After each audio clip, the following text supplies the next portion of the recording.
Hello good morning जय श्री कृष्ण केम छो आप सब। तो अत्यारे रसोईनी तैयारी करूँ छूँ, शुरुआत करूँ छूँ। तो तमने बताड़ी दो आज शू बनवानुं छे। चोळानुं शाक करवानुं छे अने आ संभारानी तैयारी कर नाखी छे। अने अहींया भात थई गया छे अने रोटलीनो लोट बंधाई गयो छे। तो संभारो वघारी नाखो।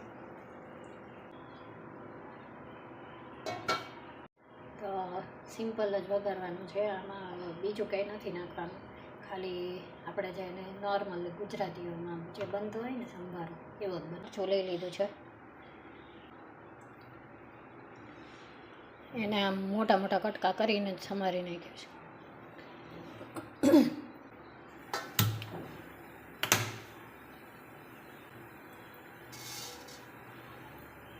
राई,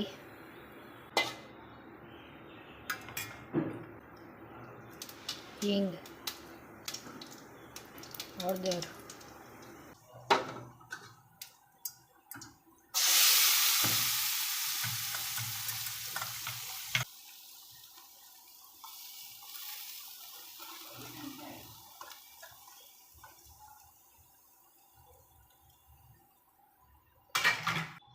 मीठું,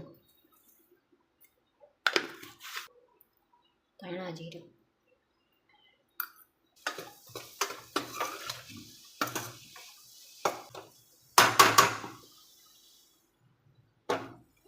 बस आने आमनाम थोड़ीक વાર આમનામ જ સાતળવાનું, બહુ ચડવા દેવાનું કે એવું નહીં, કાચું પાકું જ રાખવાનું।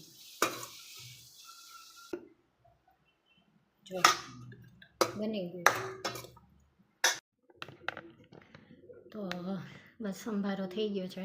તો અમારે છે ને આવો સંભારો વારે વારે બને છે એવું મેં પહેલાંય તે અગાઉ તમને એક બ્લોગમાં કીધું હતું।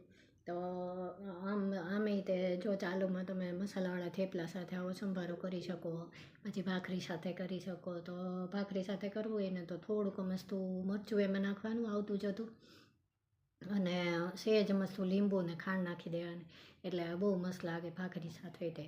તો અમારા ઘરમાં તો રેગ્યુલર લગભગ બનતું જ હોય છે।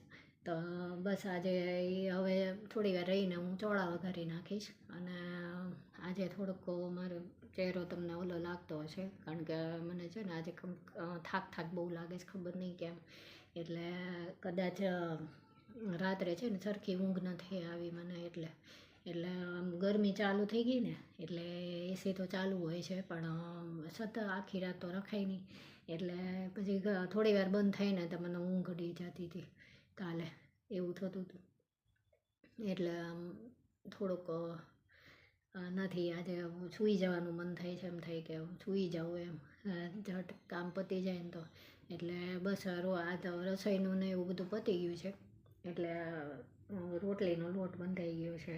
પછી હવે ચોળા ધીરે ધીરે કરીશ, પછી ઉડો આવશે ને ત્યારે ગરમ રોટલી જ કરી નાખીશ, થોડીક મોટી મોટી કરી નાખીશ, એટલે બેયને થઈ રહે, એની ને મારી। એટલે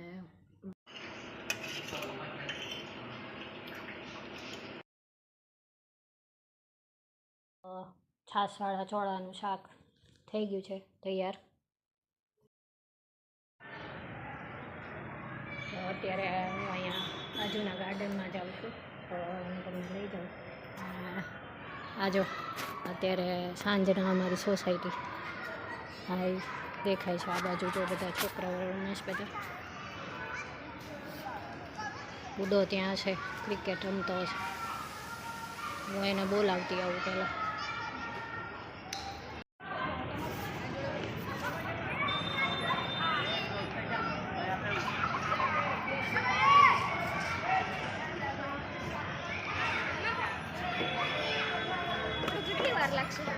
થોડીક વાર કેમ તો અહીંયા સ્ટમ્પ ને બધું રહેવા દો, અહીંયા ભલે રમતા।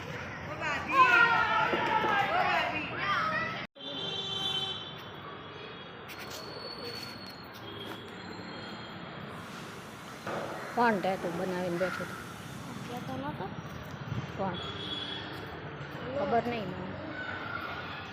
નવો બતાવે હવે આમાં કંઈ. એટલે બતાવતી નથી કે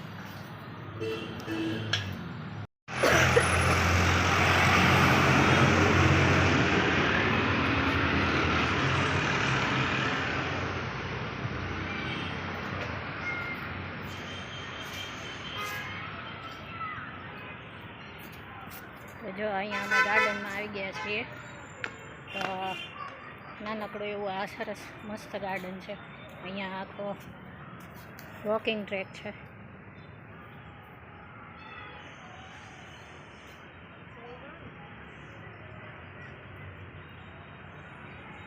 એટલે સવારે અહીંયા બધા કેટલા વોક કરવાને એવી રીતે આવે છે. અને અહીંયા જો આ બાજુ અમારી સોસાયટી એકદમ બાજુમાં જ છે.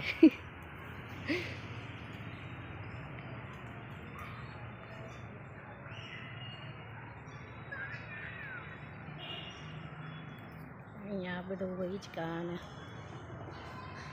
લપસિયા ને એવું બધું છે. જો ગુડાને અહીંયા થોડીક વાર રમવું હોય તો રમશે. તાર રમવું જ ગુડું? થોડી વાર અહીંયા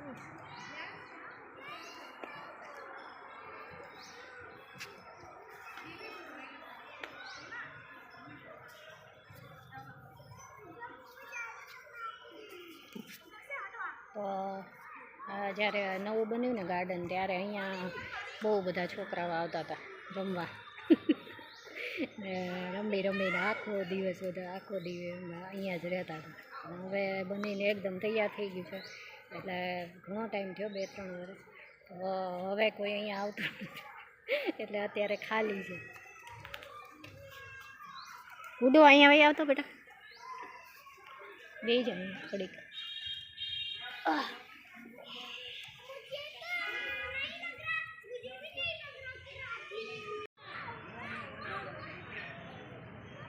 તો અત્યારે છે ને સરસ ઠંડક એ થઈ ગઈ છે અહીંયા, એટલે મજા આવે છે બેસવાની. અમે લોકો તે પહેલાં આવતા હતા અહીંયા, પણ હમણાંથી નથી આવતા. કારણ કે ઉડાને સાંજે હોમવર્ક ને એવું હોય ને, અને પછી એને રમવા જવું હોય ક્રિકેટ રમવા, એટલે પછી અહીંયા નથી આવવાનો મેળ આવતો. આજે કેટલા દિવસે પછી અહીંયા આવ્યા છે. જો આ બાજુ છે ને, કાલની મેચ જોઈતી. હા, પછી આપણે મોડેથી નહોતી જોઈ. મેં હું પહેલેથી જોઈ એટલે તો મજા આવે એવો હતો. આપણે બેટિંગ મસ્ત કરી, બધા અભિષેક સંજુ બધાએ મસ્ત કરી. બોલિંગમાં હર્ષદીપે 3 વિકેટ લીધી, 72 રનથી જીત્યા. પછી એક વેસ્ટ પછી હું તો સૂઈ ગઈ હતી. તમે જોઈ હતી? એમ બાબાએ જોયું છે. હા, અમે જોઈ હતી લાસ્ટ સુધી. હજી કદાચ કોની વેસ્ટ ઇન્ડિઝ અમે જીતશું તો સેમીફાઇનલમાં આવશું એવું લાગશે.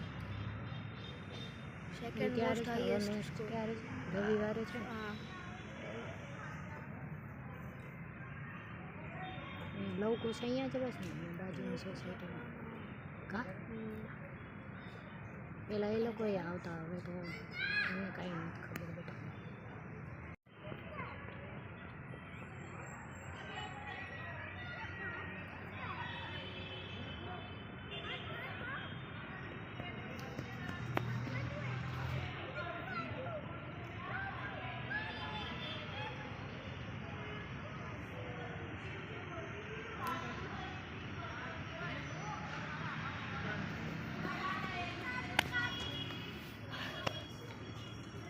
કેટલા રાઉન્ડ માર્યા?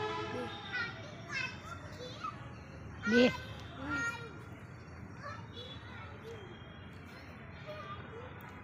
તમારા સ્કૂલમાં કેટલા મરાવે? 5 સ્કૂલમાં મરાવે છે? કેટલા મરાવે? પનિશમેન્ટ કેટલા પનિશમેન્ટ? 5 તે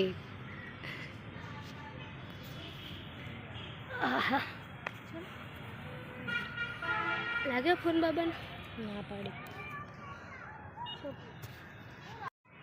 તો બસ થોડીક વાર બેઠા અમે, અને હવે જઈએ છીએ પાછા. તો જો અહીંયા આવી રીતે અહીંયા બેસવાનું છે.